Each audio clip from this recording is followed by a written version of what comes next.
Hidden in the rolling hills of California, nestled between lush forests and endless fields, lies the remains of what was once a fairy tale brought to life. Neverland Ranch, the legendary home of the king of pop, Michael Jackson. A place that once symbolized magic, innocence, and endless joy now stands in eerie silence, its gates rusted, its amusement rides frozen in time, and its grand mansion slowly being reclaimed by nature. But Neverland was never just a house. It was a dream, a refuge, and perhaps the ultimate symbol of a man desperately trying to reclaim something he had lost forever. His childhood. To understand the haunting emptiness of Neverland today, we must travel back in time to when it was first created, to the moment Michael Jackson decided to build the world he had always longed for. Michael Jackson's life was anything but normal. From the time he was a little boy, he was thrust into a world of fame, rehearsals, and relentless pressure. While other children played outside, rode their bikes, and made childhood memories, Michael was trapped in recording studios, performing on television, and traveling across the country with the Jackson 5. His father, Joe Jackson, was a strict and demanding manager, pushing him to perfection at all costs. There were no playgrounds, no schoolyard games, and no carefree afternoons. Only the stage, the lights, and the constant need to be the best. Yet, deep inside, Michael never stopped being that little boy who longed to run through fields, climb trees, and live in a world of adventure. He found solace in fantasy, reading Peter Pan, watching Disney movies, and dreaming of a place where children could be free, where they could laugh and play without a care in the world. This dream would stay with him as he grew into one of the biggest superstars in history. By the 1980s, Michael Jackson was no longer just a musician. He was a global phenomenon. Albums like Thriller and Bad had shattered records, and his fame had reached levels no artist had ever seen before. He had everything: money, success, adoration from millions. But there was still something missing: peace. He wanted a home, but not just any home. He wanted a place that would be his escape from the harsh realities of the world. A place where he could finally live the childhood he had never had. In 1988, Michael found the perfect location: a massive 2,700-acre property in Los Olivos, California. What was once a simple ranch would soon become one of the most extravagant private estates in history. He named it Neverland, after the mythical island from Peter Pan, where children never grew up. It was more than just a name, it was a philosophy, a promise to himself that here, within these gates, he could finally be free. Michael poured his heart and soul into transforming Neverland into a real-life paradise. The estate featured a private amusement park, complete with a Ferris wheel, roller coasters, bumper cars, and a giant swinging pirate ship, all meticulously designed to bring joy to anyone who visited. A fully functional zoo, home to elephants, giraffes, tigers, and his famous chimpanzee, Bubbles. Michael loved animals, and he wanted Neverland to be a sanctuary for them as well. A private movie theater, equipped with luxurious velvet seats, a massive screen, and an endless supply of candy and popcorn, where he and his guests could watch movies together. Beautiful gardens and lakes, with meticulously sculpted landscapes, fountains, and even a train that transported guests around the property. A stunning mansion, featuring lavish interiors, golden chandeliers, and rooms filled with priceless artwork and personal memorabilia. Neverland wasn't just a home, it was a world of its own. Guests who visited described it as stepping into a dream, a place where reality faded away and happiness took over. Michael would invite underprivileged children, sick kids from hospitals, and friends to experience this magical place, giving them the joy he had never experienced growing up. For years, Neverland was Michael Jackson's personal paradise. But, as time went on, the dream began to crumble.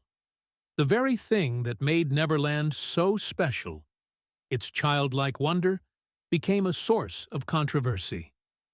In the early 2000s, accusations against Michael Jackson turned Neverland from a place of joy into the center of a media storm. Authorities searched the property, and the world that had once been a refuge for Michael suddenly felt like a prison. The financial burden of maintaining Neverland was immense.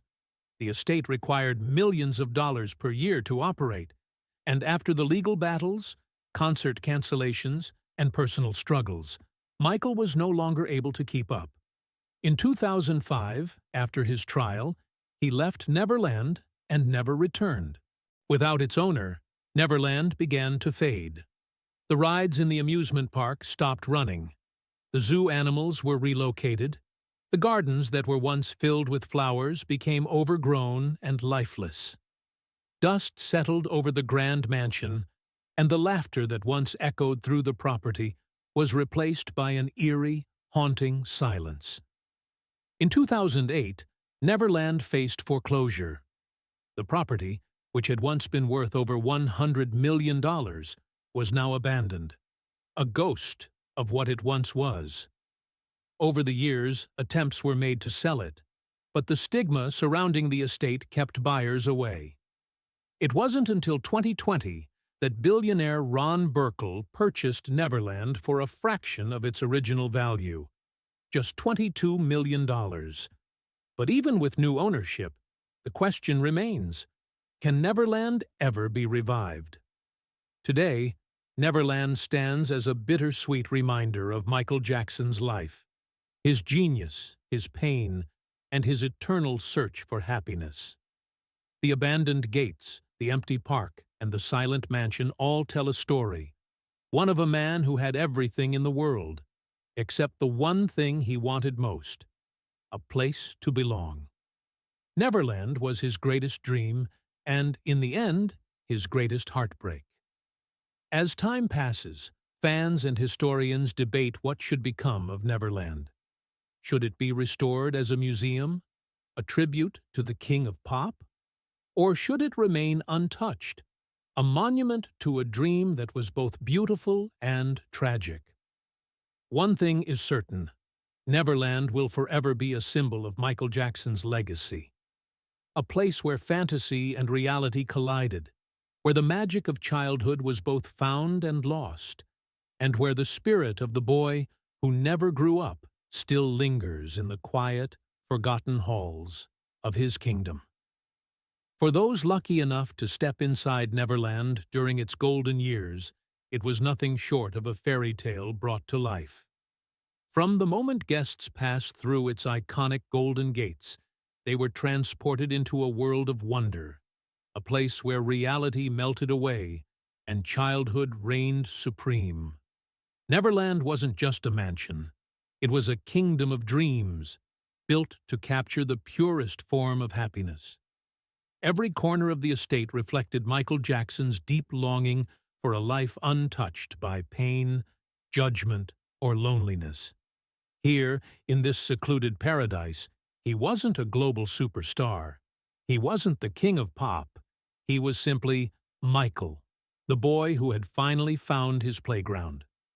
At the heart of Neverland lay its famous amusement park, a dazzling wonderland that rivaled even some of the world's greatest theme parks. Michael didn't just build an estate, he created a sanctuary of joy, where children, especially those who were sick, underprivileged, or struggling, could forget their troubles and experience pure delight. Imagine stepping into this hidden paradise, a towering Ferris wheel, its bright lights illuminating the night sky, offering breathtaking views of the entire property. A classic carousel, adorned with beautifully painted horses that dance to enchanting melodies, their golden details shimmering in the California sun. A mini roller coaster, complete with twists and turns designed to bring excitement without fear. Perfect for children who had never experienced such thrills before. A swinging pirate ship where guests could soar high into the air, feeling the rush of wind as they laughed and screamed with joy.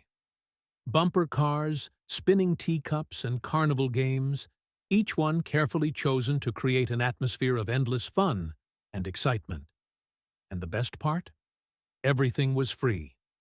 There were no tickets, no waiting in line, no overpriced concessions, just joy. Available to anyone lucky enough to be invited. Michael would often act as the host, personally guiding his guests from ride to ride, laughing alongside them, sharing in their happiness. He wasn't just the creator of Neverland, he was its heart and soul. A zoo straight out of a fantasy. Beyond the amusement park, Neverland also housed a private zoo, unlike anything found in a typical celebrity estate. Michael Jackson had always been fascinated by animals. He saw them as pure, loving creatures, free from the cruelty and judgment of humans. Neverland's zoo was home to a breathtaking collection of exotic animals, many of which were rescued or gifted to Michael over the years. Giraffes gracefully roamed the green fields, their long necks reaching for the treetops as guests marveled at their beauty. Elephants, including one named Gypsy, a gift from actress Elizabeth Taylor, moved slowly through their enclosure, their wise eyes watching the visitors with gentle curiosity. Tigers and lions, powerful yet majestic, were given spacious, carefully maintained areas where they could roam freely. Chimpanzees, including Michael's beloved Bubbles, were among the estate's most famous residents. Michael adored Bubbles, treating him like family, dressing him in outfits, and even bringing him along to interviews and events. For the children who visited, seeing these animals up close was a magical experience. Many had never even been to a zoo before, let alone hand-fed an elephant or played with a baby chimpanzee. Michael wanted them to experience what he believed was one of life's greatest gifts, the ability to connect with nature and its creatures. The private theater, a world of pure imagination. One of the most incredible parts of Neverland was Michael's private movie theater, a state-of-the-art cinema designed to give visitors a first-class movie experience. The theater was massive, with luxurious red velvet seats, a golden curtain, and a screen big enough to make Hollywood jealous. A fully stocked concession stand was always overflowing with popcorn, candy, and soda, completely free, of course. Michael loved watching classic Disney films, E.T., and old musicals, often inviting guests to join him for private screenings. He would sit alongside them, singing along, laughing at the funny moments, and even tearing up during emotional scenes. For many of the sick children who visited, this was their first time in a real movie theater. For them, and for Michael, it was never just about the movie. It was about the magic of experiencing a story together, escaping into a world of imagination and wonder. A home unlike any other. Of course, beyond the rides, the zoo, and the cinema, there was the mansion itself, a stunning 13,000-square-foot home that was as grand as it was deeply personal. Inside, the mansion was filled with elegant chandeliers, golden accents, and luxurious furniture that made every room feel like a palace. A private music studio, where Michael recorded some of his songs, surrounded by the very inspiration that fueled his creativity. Priceless artwork and collectibles, from rare Disney memorabilia to elaborate sculptures of Peter Pan, symbolizing his deep connection to the character. Beautifully designed gardens, complete with fountains, statues, and even a private lake, where he would take quiet walks, reflecting on his thoughts. Neverland was built not just as a home, but as a sanctuary, a place where Michael could escape the harsh realities of the outside world and truly be himself. A place of laughter, love, and healing. The most special thing about Neverland wasn't its wealth, its attractions, or its beauty. It was the happiness it brought to those who visited. Michael opened his doors to thousands of children. Kids suffering from life-threatening illnesses, children from broken homes, orphans who had never known a loving touch. He gave them something no hospital or charity could provide, a chance to simply be kids. For these children, a day at Neverland was a day without pain, without hospitals, without loneliness. It was a day of laughter, joy, and magic. Michael would personally greet them, hold their hands, and play with them as if they were his own family. He made them feel special, reminding them that they were loved, that they mattered. Many of these children later spoke about how their visit to Neverland changed their lives, giving them hope and memories they would cherish forever. Neverland was more than just a place. It was an experience, a living dream crafted by a man who had spent his life searching for the happiness he had missed as a child. But, like all dreams, it would not last forever. What happens when a paradise built on innocence is forced to face the harshness of reality? In the next chapter, we will see how Neverland, the place that once shined with joy, slowly fell into darkness, controversy, and eventually, abandonment. For years, Neverland Ranch stood as a symbol of wonder, innocence, and escapism. It was a place where children laughed, animals roamed freely, and Michael Jackson lived out his fantasy of eternal youth. But, like all fairy tales, this one had a tragic twist. The very thing that made Neverland magical, its connection to childhood, its invitation to the young and the innocent, would also be the reason for its downfall. As time passed, the dream began to crumble. Shadows crept into Neverland, not in the form of physical decay, but through accusations, financial struggles, and the crushing weight of controversy. The world that had once been a refuge for Michael Jackson turned against him. The gates that had welcomed thousands of children became the epicenter of one of the most shocking scandals in entertainment history. What happened next would forever change Neverland, and Michael forever. By the late 1990s, Neverland was still thriving, but Michael's world was changing. His fame remained unparalleled, but so did the scrutiny that followed him. The media had long been fascinated by his eccentricities, his soft-spoken nature, his love for children, his obsession with Peter Pan. But soon, fascination turned to suspicion. Then came 1993, the year that marked the first allegations of child abuse against Michael Jackson. A father accused Michael of inappropriate conduct with his son, a boy who had been a frequent guest at Neverland. The accusations shocked the world, turning Neverland from a paradise into a place of suspicion and doubt. Authorities raided the ranch, searching for evidence. The once magical grounds, filled with music and joy, were now swarmed by police officers, photographers, and investigators. The Ferris wheel, the zoo, the Grand Mansion, everything was picked apart under the cold eye of the law. Michael denied all accusations, maintaining his innocence, and eventually settled the case out of court for $23 million. But the damage had been done. Neverland, once a place of dreams, was now a crime scene in the public's eyes, trying to hold on to the dream. After the allegations, Neverland was never the same. Michael withdrew from the public eye, and though he tried to keep the magic of Neverland alive, something had shifted. The joy that once filled the air was now tainted by paranoia and heartbreak. Fewer children visited.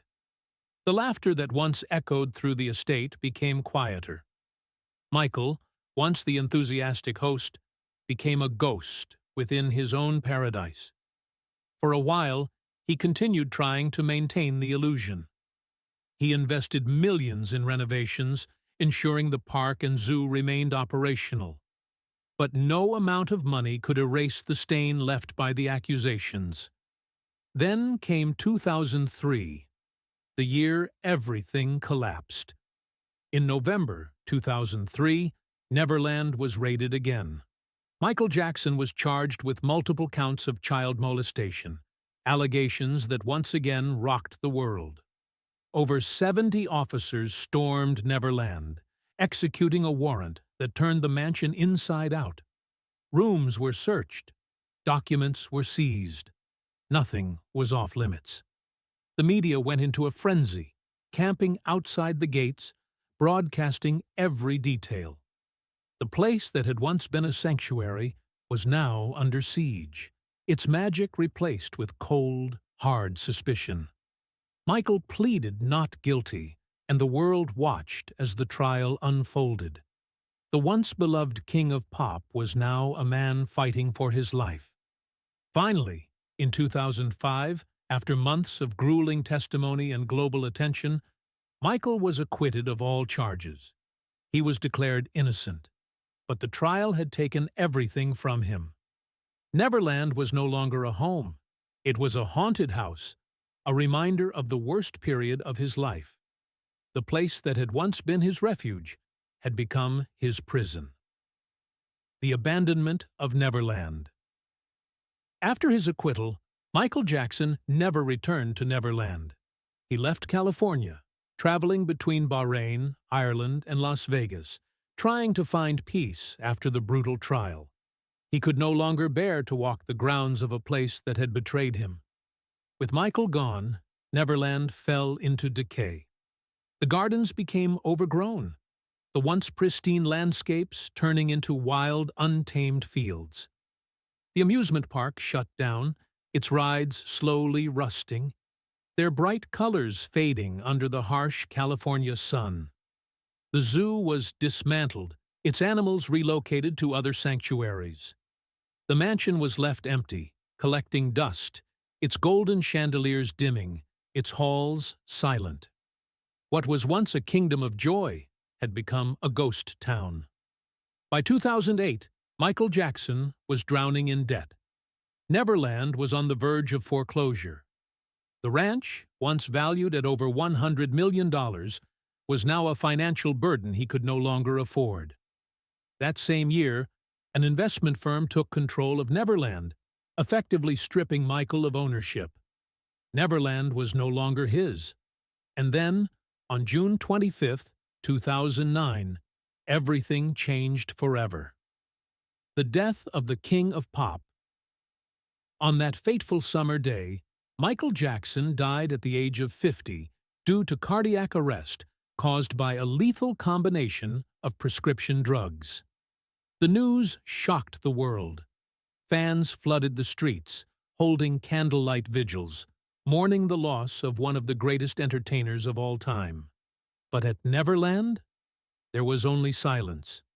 No grand tribute. No return of the king. The gates of Neverland remained closed, its magic forever lost with the man who had created it. After Michael's death, there were talks of turning Neverland into a museum, similar to Elvis Presley's Graceland. Fans dreamed of walking through its gates, reliving the magic, paying homage to their idol. But the Jackson family refused. They did not want Neverland to become a public spectacle. For years, the estate sat in limbo, abandoned and deteriorating. Despite occasional buyers showing interest, the stigma surrounding Neverland kept them away. Finally, in 2020, billionaire Ron Burkle purchased the property for a mere $22 million, a fraction of its original worth. Today, Neverland no longer exists as it once did. The amusement park is gone. The zoo is gone. The laughter is gone. It is no longer a fantasy land, just a vast, empty estate, its soul forever missing. Neverland was more than just a ranch. It was Michael Jackson's heart and soul, a place where he tried to capture the childhood he never had. It was a paradise and a prison, a dream and a nightmare. Even in its decay, Neverland remains a powerful symbol of Michael Jackson's life. His brilliance, his pain, his innocence, and his tragedy. Perhaps, in some way, the spirit of Neverland still lingers. The echoes of children's laughter, the rustling of wind through its abandoned park, the quiet footsteps of a man who just wanted to be a boy. Neverland is gone, but its legend will never fade. Even after its abandonment, Neverland Ranch has remained a place of mystery, intrigue, and eerie silence. The gates may be closed, the amusement rides rusted, and the mansion left in decay. But the spirit of Neverland lingers in the whispers of the wind and the shadows of its empty halls. It is no longer a kingdom of joy, nor a crime scene under investigation. Instead, it has become something far more unsettling. A monument to a fallen legend, frozen in time, haunted by memories of what once was. Visitors, journalists, and even former employees have spoken of an unshakable feeling when walking near the estate. Some say it's the weight of history pressing down on the land. Others believe Neverland is haunted, not just by its past, but perhaps by something more. Though Michael Jackson never returned to Neverland after 2005, the ranch has remained one of the most talked-about celebrity estates in history.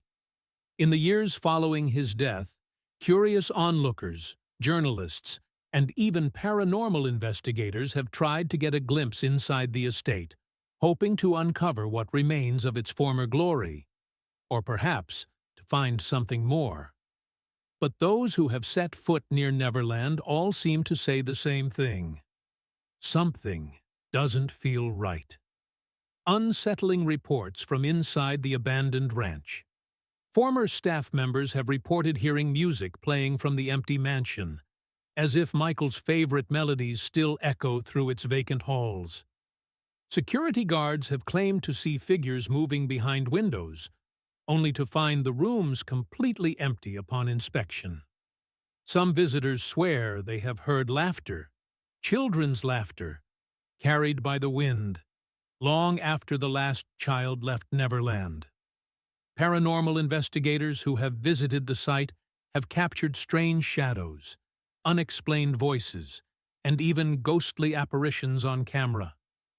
Some believe these are just tricks of the mind, the result of Neverland's eerie emptiness and its tragic past.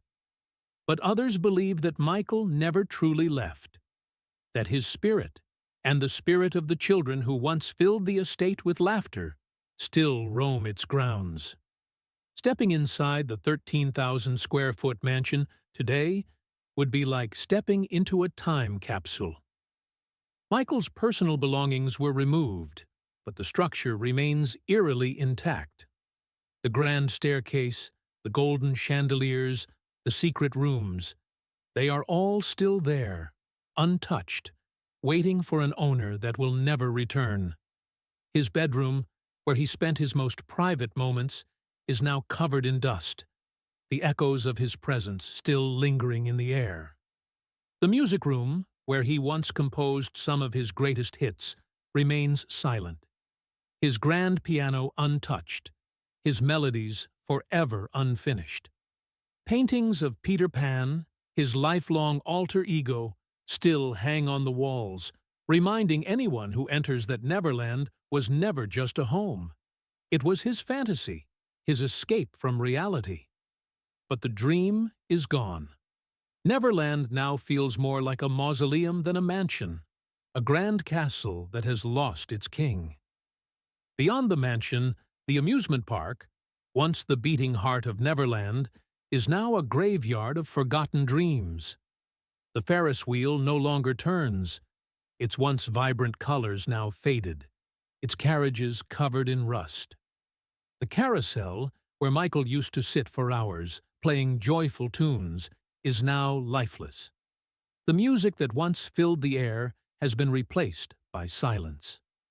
The roller coaster, once filled with laughter, is now overtaken by weeds, a tragic symbol of how quickly joy can vanish. At night, those who have ventured close to the property claim to hear the creaking of the rides, as if they are still moving, still alive, still waiting for Michael to return. The zoo that once held some of the most exotic animals in the world is now a ghost town of empty enclosures and forgotten pathways. The giraffes that once roamed freely have long since been relocated. Gypsy, Michael's beloved elephant, was taken to a sanctuary.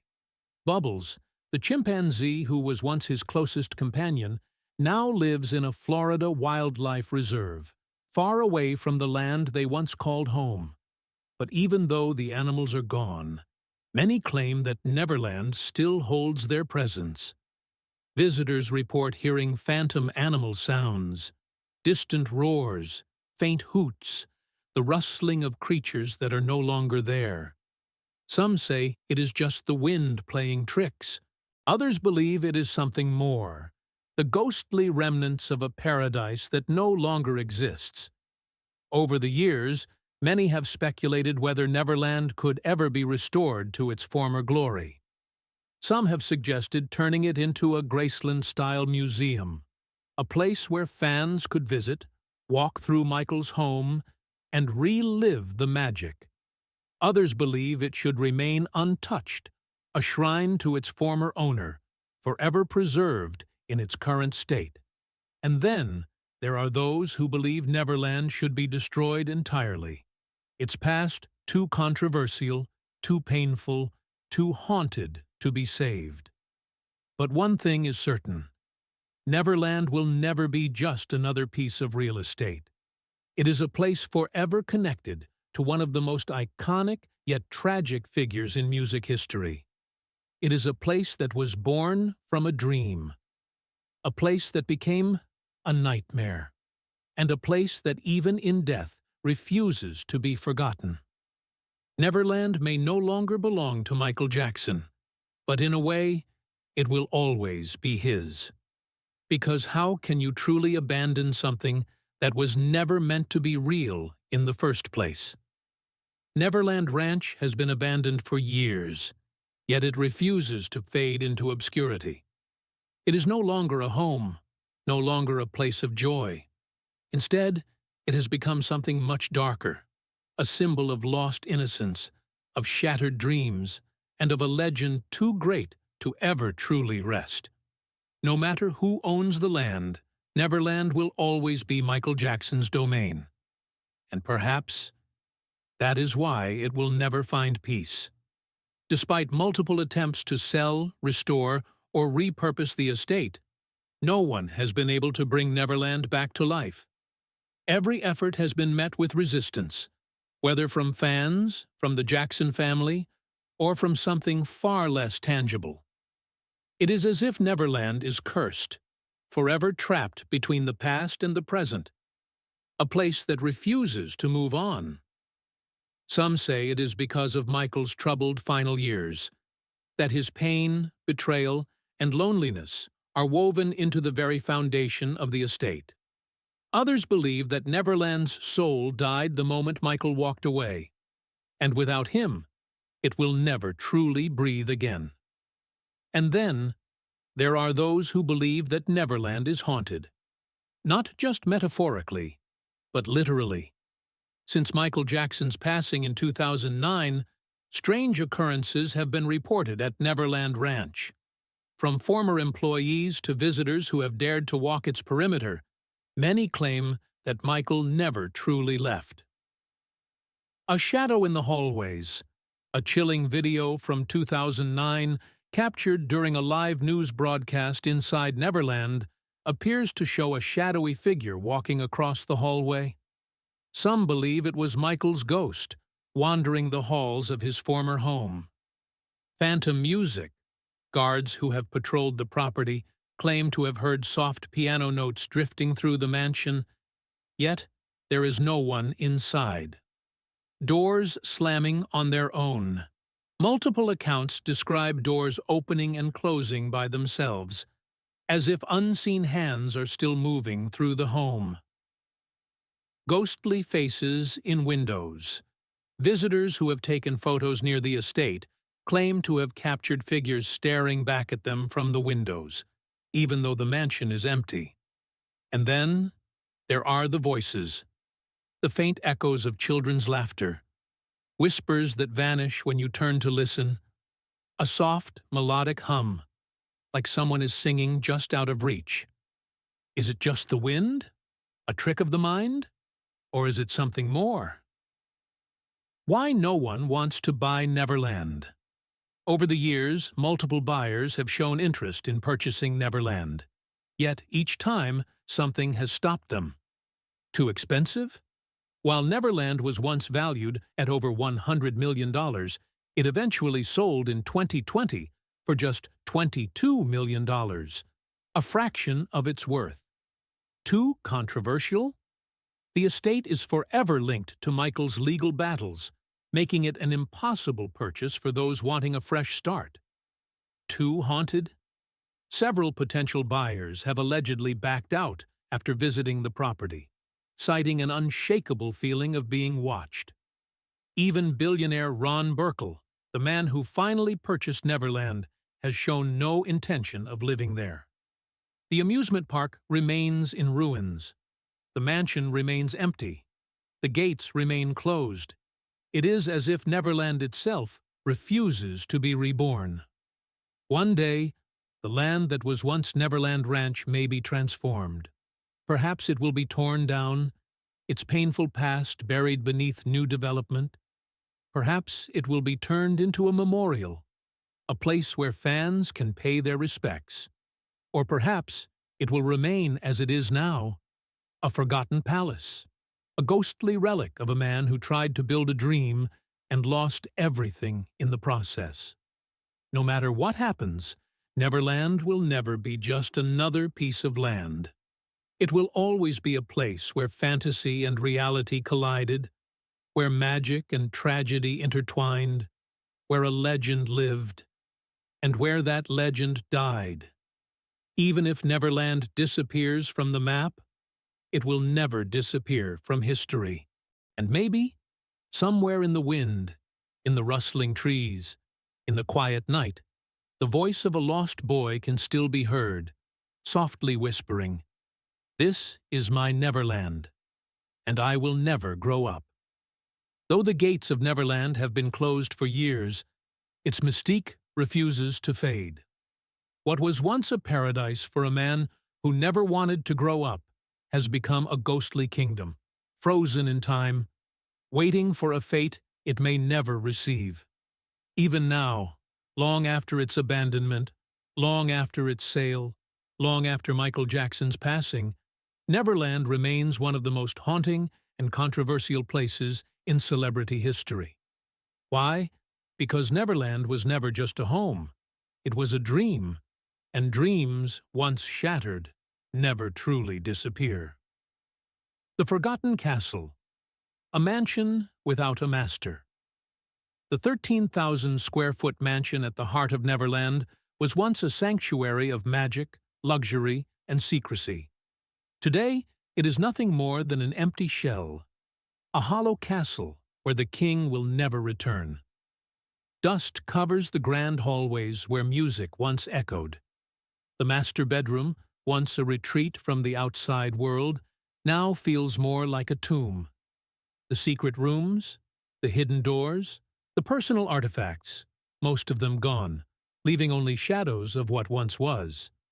And yet, for those who have walked its abandoned halls, there is still a presence, a feeling, a whisper of something unseen.